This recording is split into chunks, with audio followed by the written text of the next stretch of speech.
Monsieur Roger Pinto, bonjour. Vous êtes le président de Siona. Merci de recevoir InfoLive.tv dans vos bureaux à Paris. Donc Siona, vous êtes le mouvement des miracles. Dans la réalité, donnez-nous quelques exemples symboliques de vos actions depuis 40 ans, les plus extraordinaires, les plus saillantes, celles qui vous ont le plus marqué. Nous croyons au miracle d'Israël et je crois que le 60e anniversaire de l'État d'Israël, c'est déjà un grand miracle par rapport à tout ce que ce pays a fait en 60 ans, tout ce qu'il a réalisé à tous les niveaux. Et je crois que nous, Siona, en tant que mouvement militant, nous avons essayé d'apporter notre contribution dans un certain nombre de domaines qui pour moi ont été des miracles. Nous avons notamment été à la pointe du combat pour la libération des communautés juives en péril. C'est comme ça que nous sommes investis, et moi personnellement, pour la libération des juifs de Syrie, pour la libération des juifs du Yémen, pour la libération des juifs de l'ensemble des pays arabes, sans omettre le combat pour les juifs de l'ex-Union soviétique et des falachas. Donc nous sommes impliqués dans ces combats-là, et nous sommes très heureux aujourd'hui de constater que la majorité de ces communautés sont soit en Israël, soit sont sorties de ces pays de tourmente. Et je crois que Siona a pris une part très importante. La deuxième chose, nous avons essayé de lutter contre la désinformation. Et c'est dans ce cadre-là que nous avons fait venir en Israël plus de 400 élus français, maires et parlementaires, pour leur montrer à travers les clichés mensongers combien la réalité d'Israël était différente. Et je crois aussi, troisième miracle, c'est que nous avons fait depuis plusieurs décennies un énorme travail social en Israël. Nous avons essayé d'apporter énormément dans ce cadre-là. Nous avons aidé les villes en voie de développement, et c'est d'ailleurs la raison pour laquelle nous avons invité toutes les villes du Nord, celle de Sderot et celle d'Ashkelon, pour de voir comment nous allons faire un programme pour les aider. Ce sont des miracles qui peuvent paraître anodins, mais qui pour nous sont essentiels. Cela veut dire qu'en fait, que Siona est toujours à la pointe du combat, avec plus de 5000 adhérents, des bénévoles, tous bénévoles, et qui aimons Israël de tout notre cœur, parce que nous pensons que juifs du monde et juifs d'Israël sont unis par une même communauté de destin que nous allons célébrer avec les 60 ans d'Israël. Monsieur Pinto, quelle est l'action aujourd'hui de Siona pour tenter d'aboutir à la libération de nos soldats prisonniers? Écoutez, en ce qui concerne les soldats, je crois que nous avons été aussi les principales locomotives pour la défense de ces soldats. Dès qu'ils ont été faits prisonniers, je parle d'Udi Golvasser et Eldad Regev à la frontière libanaise par le Hezbollah, et aussi Shalit, le brave soldat Shalit qui a été enlevé par le Hamas. Et dès que ces trois soldats ont été enlevés en juin et juillet 2006, nous avons fait venir leurs familles en France et nous avons engagé une énorme campagne pour justement sensibiliser non seulement les communautés juives, mais aussi l'opinion publique internationale. C'est comme ça que nous avons mobilisé tout le monde. Nous avons fait venir à 4 reprises les familles, et c'est dans ce cadre-là d'ailleurs que nous avons obtenu de la mairie de Paris et de son maire, M. Delanoë, que les photos des 3 soldats soient affichées au parc Yitzhak Rabin, où les gens peuvent venir les visiter, peuvent avoir une pensée pour eux. Et donc en ce qui concerne ces soldats, je crois que nous avons pris un engagement vis-à-vis des familles, nous avons pris un engagement vis-à-vis de tous ces enfants qui sont nos enfants. Notre combat n'aura aucun répit tant que Udi, Eldad et Gilat ne seront pas rentrés à la maison. C'est très émouvant, nous menons tous ce même combat pour la libération de ces 3 jeunes. Revenons un peu à Siona, si vous voulez bien. Pourquoi Siona, qui est une organisation juive, française, est-elle si différente de toutes les organisations juives qui existent actuellement en France? Je crois qu'il est essentiel de rappeler. D'abord, Siona, on nous demande pourquoi Siona, ça veut dire version. Nous rappelons que Siona, nous voulons rappeler notre proximité avec Sion et avec l'État d'Israël, et en même temps, nous voulons rappeler notre attachement à cet État-là.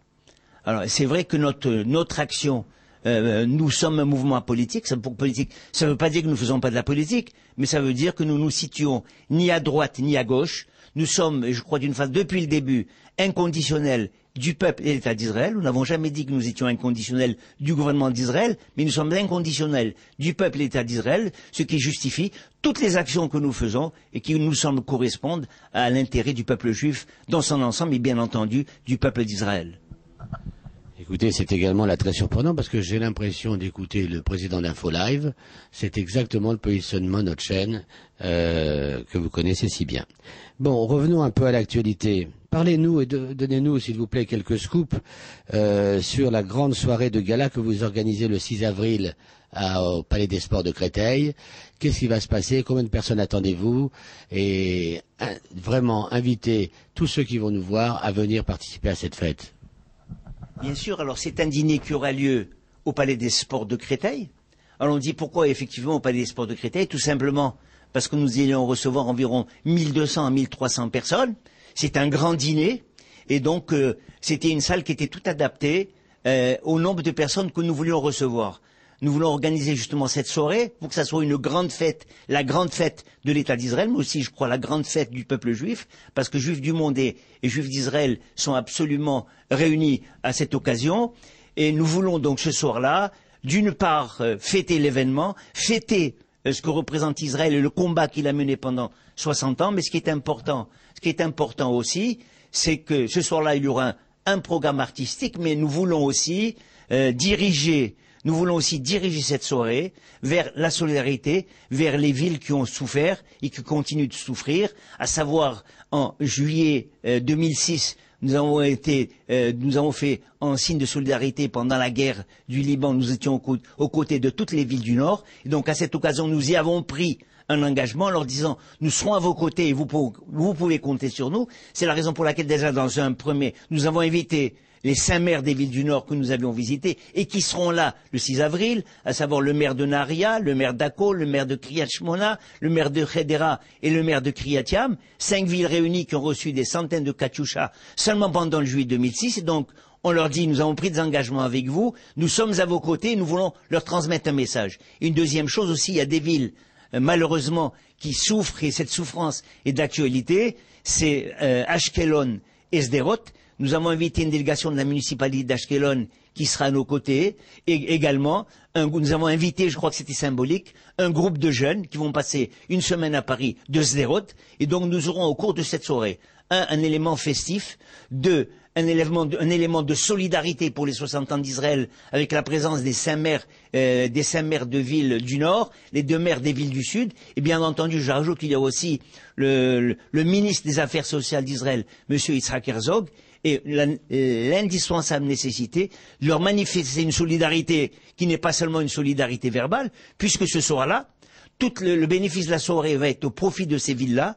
Nous allons faire un très grand appel pour que la communauté juive de France se mobilise à travers une action sociale qu'on va développer dans ces villes-là. Voilà, c'est aussi un signe d'espérance à tous nos amis, à toutes ces villes qui sont bombardées, toutes ces villes qui souffrent. Nous sommes solidaires avec vous, nous sommes solidaires avec vos épreuves et en même temps, nous allons tout faire pour vous apporter une aide à tous ceux qui souffrent. Dans cet univers sauvage et dans ce monde très difficile, il y aura un peu de spectacle, un peu de fête. Vous avez prévu des animations? Bien sûr, nous allons faire ce soir-là, ça sera la grande fête. C'est la fête de l'État d'Israël. C'est la fête, je dis aussi, de la communauté juive qui se sent totalement solidaire. Il y aura ce soir-là Haïm Moshe, qui est le chanteur que vous connaissez, chanteur israélien. Il y aura Nourit, qui est connu aussi en France. Il y aura aussi un certain nombre de chanteurs qui viendront apporter des notes gays. Et nous avons l'assurance que seront à nos côtés Roger Hanin, le grand acteur Roger Hanin, qui a tenu à nous manifester sa solidarité et qui sera présent au cours du dîner, et aussi Enrico Macias, que tout le monde connaît, que nous aimons beaucoup, et qu'une fois de plus est à nos côtés. Donc avec tout le monde, avec toute cette diversité, nous allons tous ensemble fêter les 60 ans d'Israël, et c'est, je crois, une grande joie pour nous, en même temps une satisfaction, et d'être tous réunis. C'est la raison pour laquelle je lance un appel solennel à toutes les communautés juives, surtout de la région parisienne, d'être à nos côtés, d'être nombreux à nos côtés, pour fêter cet événement exceptionnel et incomparable. Monsieur le Président, merci. Monsieur Pinto, cher Roger, nous vous souhaitons beaucoup de succès pour cette soirée. Infolive.tv, en direct de Paris, vers Jérusalem.